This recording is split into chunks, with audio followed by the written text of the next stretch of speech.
Lieutenant Tatsuya was the garrison's sharpest interrogator. Every prisoner broke under his patient, methodical pressure, but this prisoner was meant to break him. This operative knows the rival kingdom's invasion plans. The commander wants results, Tatsuya. Do not disappoint. He stepped into the cold cell. The old woman in chains looked up at him with an expression that was anything but defeated. State your name and your mission. Cooperate and your treatment improves. She only smiled, a grim, knowing curve of the lips that sent a chill through him. Tatsuya had seen terror, defiance, desperation. This was different. This was different. This was anticipation. The silence stretched, deliberate and unbroken, until Hayashi's voice cut through the speaker. She's stalling. Break her rhythm. Show her who holds the keys. I've broken soldiers twice your age. You'll talk, or you'll rot in here. You don't know what you are guarding, Lieutenant. Tatsuya's jaw tightened. He refused to let an old prisoner play games with him. Let's start with the basics. Where will your kingdom strike first? Do you have a family, Lieutenant? Children inside these walls? This isn't about my life. You've been captured in a raid. Your position is hopeless. The walls keep us in, Lieutenant, not them out. Tatsuya had heard the fringe theories before, the ravings of malcontents about the walls being a prison. It never held weight. Enough philosophy, Lieutenant. Get back to the invasion timeline. Now. How many divisions were massed for the raid? Give me a number. Did you ever dream of leaving, Lieutenant? Or did the walls feel like home? No matter what he asked, the prisoner turned every question back on him. The interrogation was slipping from his grip. The walls were built 2 centuries ago, Lieutenant, before the first Titan sighting. That's a lie. Every child knows the walls went up after the Titans appeared. Then why are the walls on the kingdom's interior, not the coasts where Titans would come from? Tatsuya opened his mouth to recite the textbook answer, but the words felt hollow for the first time. Classified defensive placement. Strategic depth. Reasons a prisoner wouldn't comprehend. Or maybe the walls were never meant to defend against an external enemy. They were built to cage. A cold trickle of doubt slid down his spine. He crushed it immediately. Lieutenant, report. Are you extracting invasion plans or entertaining fairy tales? Just building a psychological profile, Commander. She'll crack soon. But the question Keiko had planted sat like a splinter under his skin, refusing to be ignored for the rest of the session. After the session, Tatsuya was summoned to Commander Hayashi's office. The air was colder than the cell. Your prisoner is spreading seditious propaganda, and you are letting her. Where are the invasion plans? She's resistant to direct questioning. I am building a psychological profile to find emotional leverage. Commander, I need access to the wall construction archives. She claims they predate the Titans. I want to disprove it from official records. Denied, Lieutenant. Don't let a prisoner's lies infect your judgment. Focus on the mission. If her claim is false, the records will prove it.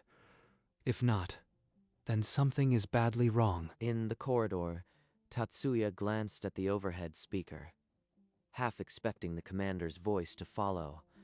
Only silence. He's hiding something. I know where those records are kept.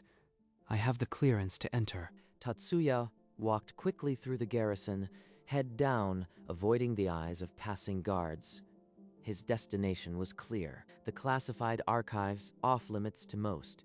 But Tatsuya had interrogation clearance and a growing need for truth. Tatsuya returned to the cell, armed with the certainty of official history. He would dismantle her lies one fact at a time. You claim the walls predate Titans, but the garrison has construction records that prove otherwise. Those records were written by the same men who built the walls. Did you ever wonder why guard towers face inward? Inward-facing towers. I always assumed it was a defense in-depth strategy. Both kingdoms built identical walls with the same flaw. Coincidence, Lieutenant? Or collaboration? The question struck Tatsuya with the force of a physical blow. He had no answer. You are twisting architectural design to suit your agenda. There's no grand conspiracy. The stone itself holds no allegiance. It simply stands where the royals ordered it centuries ago. She knows details no captured operative should know. Where is she getting this? The session ended with Tatsuya reeling, his certainty shattered. He needed to see those archives for himself. The next day, Tatsuya entered the cell with a new approach. He would pretend to believe her, hoping to extract military intel. Suppose I believed you, Keiko. What would you tell me about the enemy's plans? You don't believe me yet, Lieutenant, but you will. 30 years ago, my husband questioned the walls. He was executed for sedition. Tatsuya's rehearsed control slipped. The personal story was not the propaganda he had expected. She's not lying. This isn't a tactic. It's a wound. He died so I could live to tell someone like you. Someone who might listen. I am not supposed to listen. I am supposed to break prisoners. But you are listening, aren't you? That makes you more dangerous to them than to me. The cell fell silent. Tatsuya realized that, for the first time, the interrogation was truly no longer his. Tatsuya fought to keep his composure. The old woman's story had stirred something he couldn't suppress. Check the royal decrees from the Great Ceiling. The architect's orders are hidden in your archives. Those documents are above my clearance. Only the commander can access them. Then you know where to look. The truth waits there, Lieutenant, buried under 2 centuries of lies. Before he could respond, the intercom burst to life. Commander Hayashi's impatience was at its peak. End this session. I want your report in 1 hour. No more stalling. Tatsuya retreated to his office, the blank report form lying on his desk like an accusation. Writing prisoner uncooperative would be simple, safe, just like every report before. But the archives, one visit could settle every doubt. No one would have to know. His pen hovered, motionless. The choice between safety and truth had never felt so heavy. Tatsuya set the pen down. The report could wait. He needed air. The cold corridor stretched ahead. Murals of Titan battles looked like painted lies. A memory from childhood surfaced. A teacher's ruler slamming a desk. No questions were allowed about the walls. Ever wonder why the walls are so high? Almost like they're built for something else. The guard's eyes narrowed. He muttered the textbook answer about Titans, then slipped away, leaving Tatsuya alone under the flickering lights. Right. Forget I asked. Am I the only one seeing cracks? Or are they all just too afraid to look? He walked on, past officers who wouldn't meet his eyes. The garrison had never felt so foreign. His steps led him, unbidden, to the shadowed corridor of the restricted archives. No allies, no safety net. Only a choice that had to be made alone. At 2 in the morning, when the garrison slept, Tatsuya swiped his keycard. The archive door slid open with a hiss he felt in his bones. Inside, the silence was absolute. His flashlight traced rows of shelves, dust spiraling in the cold beam. So many records. If I am caught here, it's over. Every shadow is a witness tonight. The label Great Ceiling Decrees was hidden behind a false panel, exactly as she'd described. How did she know? No one outside command knows about this. He knelt on the cold floor, the folder heavy in his hands. Dust rose around him like a ghost. The cover opened. The first page crackled under his touch, the royal seals of both kingdoms staring up at him. All those nights, I thought I was in control. And now this. He read the first line and the world he knew cracked open. His hand shook. The flashlight fell, casting wild shadows across the decree that would change everything. For the mutual containment of our peoples, the walls shall be raised. Page after page confirmed it. Construction orders, architectural blueprints, all predating the first Titan sighting. A faded map showed the walls encircling both kingdoms, not as defense, but as a cage. No Titan threat. It was all fabricated. He slid the folder back into its hidden slot, his hands still trembling. The truth was a dead weight in his chest. He had to get out before morning patrols found him. He slipped out, every footfall echoing like a verdict. The garrison walls seemed to press in from all sides. I've been guarding a cage my whole life. The prisoner was not the enemy. She was the only person who had ever told him the truth. He knew what he had to do. The real interrogation was about to begin. The next morning, Lieutenant Tatsuya entered the cell with a weight Keiko had not seen before. Truth, not authority, now sat in his eyes. I went to the archives. You were right about everything. The war is a performance, Lieutenant. Both kingdoms know there are no titans. Why tell me? You could have told any officer. You were the first officer in decades to actually listen. Your file said patient, moral. She targeted me from the start. But the truth still holds. Tell me everything, from the beginning. And so she began. 2 royal families centuries ago sealed their peoples behind walls to keep them from uniting against their thrones. The war was theater, skirmishes staged to keep the populations afraid and compliant. The enemy was never out there. It wore a crown in both kingdoms. A war designed to keep us apart. All those deaths, pointless. I let myself be captured near your garrison, Lieutenant. You were my target from the beginning. You chose me? Out of all the officers. Why? Your file, patient, moral, never violent. The perfect vessel for truth. She researched me. This capture was a calculated move to recruit someone inside. I've been played. Every moment of this interrogation, you were guiding it. Number. You were given a chance to be more than an interrogator, to become a messenger. The words landed heavily. Tatsuya had spent years extracting secrets. Now he was being asked to carry one. A messenger. Is that what I've been reduced to? Or is this the first real purpose I've ever had? We have evidence. I need someone who can move through the garrison, access records, smuggle it out. You can. The interrogator stared at the prisoner who had undone him, and for the first time he saw a partner. Commander Hayashi's summons came at dawn. His office felt like a tomb lit only by the cold glare of monitors. You seem different, Lieutenant. Distracted, distant. Your recent reports lack their usual precision and edge. The prisoner is resistant, Commander. But I am wearing her down. I just need more time. I've watched the full recordings. Tatsuya, you are not interrogating. You are listening. Almost sympathizing. The intercom's low buzz filled the silence, each sound a reminder that nothing here was private. Building rapport yields better results than brute force, Commander.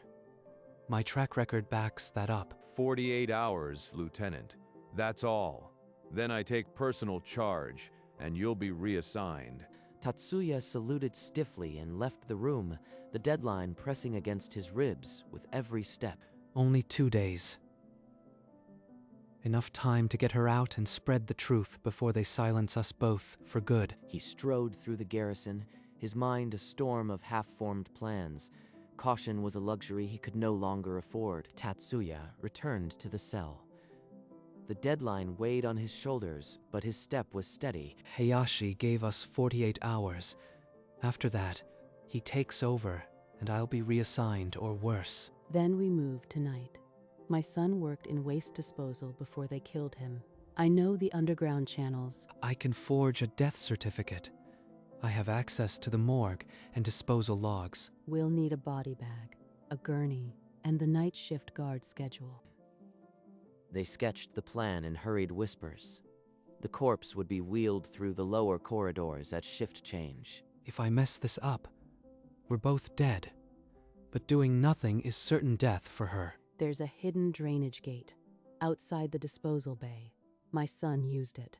I can lead us to a safe house. Tomorrow night, when the patrol changes, we'll move then. The interrogator had become a co-conspirator. There was no turning back now. That evening, Tatsuya moved like a ghost through the garrison's lower levels, collecting the tools of deception. From the clerk's office, a blank death certificate disappeared, one among dozens. No one noticed. Cause of death, heart failure. The pen felt heavier than any weapon. In the morgue, a spare body bag was lifted from the shelves. His heart hammered, but his hands were steady. Take this sedative. It'll slow your breathing enough to fool any guard. I've been ready since the day I was captured. Commander. Hayashi reviewed the day's surveillance, his frown deepening at irregularities in the lieutenant's routine. Pull the full footage from the lower levels. Something is off. Tonight, while the night guard changes, it's now or never. The pieces were in place. All that remained was the most dangerous act of his life. The gurney's wheels squeaked a death march through the lower corridors. Every echo a testament to his betrayal. The checkpoint guard demanded the cause of death, his hand already reaching for the sheet. Heart failure. Nothing contagious. Just age. Sign the release. The guard lifted a corner of the fabric. Tatsuya's heart stopped, his hand itching for a weapon he hadn't brought. Don't look at her lips. Dead prisoners don't have pink lips. The guard grunted and dropped the sheet. He shoved the clipboard forward, through the gate, and into the reeking disposal bay. Tatsuya tore the bag open. Keiko coughed back to consciousness. Air. Real air. I'd forgotten how the wind feels. Are we really outside? Behind a stack of rotting crates, the drainage gate hid in shadows. They crawled into the dark, away from the garrison's reach. The walls rose behind them, black against the pre-dawn sky. Tatsuya had spent his life inside them. Now, he would tear them down. They crossed the dead farmland. The walls a thin line behind. Keiko walked with purpose, as if she'd made this journey before. At night, they shared a meager fire. Keiko spoke of her son and the network he'd built under the shadow of the walls. He knew the tunnels under the walls. We can use them to reach the safe house. On the second day, Keiko pointed to a sagging tavern in the distance, the safe house. The owner recognized her code phrase and led them through a trapdoor into a cramped basement. He's been waiting for this for 20 years. He'll duplicate it before dawn. Tatsuya watched as the contact opened the folder, his weathered hands trembling over the forbidden documents. He pulled out a map, both kingdoms, the walls drawn like chains. That image will change everything. They can't silence a picture. The contact nodded and set the evidence among stacks of leaflets ready for distribution. The basement press rattled for hours. Tatsuya worked the hand crank until his shoulders burned, each sheet a nail in the coffin of the old lie. I was an interrogator. Now I am a printer. Funny how the truth changes your labor. The message must be simple, clear enough that no one can misunderstand. By dawn, Keiko had drafted a manifesto. 5 lines that distilled 2 centuries of betrayal. You have been lied to for 200 years. The walls were built to trap us, not protect us. The enemy wears a crown. Read the proof. Pass it on. They'll print these by the thousands. Your husband would be proud. The contact returned with a stack of fresh flyers, the ink still damp. At dawn, the flyers left the basement, hidden in bread crates for the morning markets. A worker found one in the square, his eyes widening as he read. It's out. The truth has legs now. They can't catch it. By noon, the flyers were in every market. A crowd gathered around one nailed to a wooden door, their faces shifting from curiosity to shock. An old man read aloud. The walls were built to trap us, not protect us. Silence devoured the square. Garrison soldiers stormed the square, ripping flyers from walls. But the words had already seeped into 100 minds. A woman slid another copy into her basket. By evening, fresh flyers bloomed on every corner, spawned by hidden hands. The cracks are showing, Tatsuya. The lies are bleeding through the mortar. This is just the beginning. They'll try to patch the cracks with fear, but fear can't hold forever. Bonfires of old propaganda posters crackled in the alleys. The Protect Our Walls slogans turned to ash. Commander Hayashi stared at the reports, his face draining of color. The contagion of truth was spreading faster than wildfire. Orders flew through the garrison. Shut down the squares, seize every leaflet. The crackdown was frantic. desperate. But Tatsuya knew suppression was the last gasp of a dying lie. The truth had legs now, and they could not be broken. Hayashi's voice cracked over the radio. Contain the square. Use force if necessary. The garrison's last thread of control was snapping. From a rooftop, Tatsuya and Keiko watched smoke curl above the city center. The protests had become a blaze. A runner stumbled into their hideout with news. The rival kingdom, they got the flyers. Riots are breaking out there too. It's working. Both sides know now. The lie is dying in two kingdoms at once. I used to extract secrets. Now I am spreading one big enough to bring down walls. We lit the match. Now the people are the flame. Hayashi pounded his desk as reports poured in, not just unrest, but coordinated refusal. His order was unraveling. In the streets, the garrison clashed with crowds. Cobblestones became weapons. The lies had pushed too far. Tatsuya clenched his fists, seeing the government he once served turn against its own. He felt no regret, only purpose. As night fell, the distant sound of chanting echoed off the walls. The cage was finally creaking open. A royal broadcast flickered across the city, the voice trembling, "There are vicious rumors." The crowd's roar drowned it out. Hayashi's command chair sat empty, monitors flickering static. His own men had turned. His last sight was a pair of soldiers escorting him away. On the walls, red graffiti bled through the stone.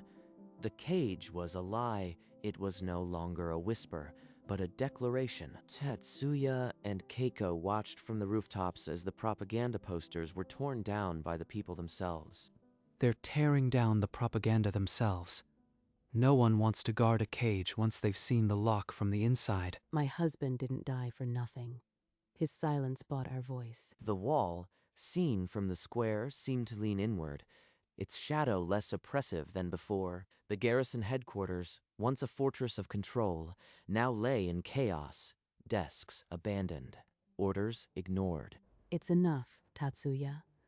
What we started will finish without us. They stood at the edge of the crumbling order, knowing the walls would never fully stand again. Dawn spilled through a gap in the wall, where a gate had never been. Tatsuya and Keiko stood before it, silent. The cracks that had once seemed like imperfections now let in the light. I never thought I'd see light here. After so many years, I forgot morning existed outside the walls. Neither did I. But it was always there, waiting to be let in. We just needed to open the door. Keiko reached out and touched the rough stone, as if it might crumble beneath her fingers. It won't fall all at once, but every crack is a start. We gave them the truth. Now they'll build their own doors. He looked at the old woman beside him, the prisoner who had shown him the truth. She met his gaze, and in that shared silence, the cage felt like a relic. A child far below picked up a truth flyer, reading it by the new light. The generation that would never know the lie had begun. The interrogator who spent his career extracting secrets ended up spreading the one secret that could tear down all the walls.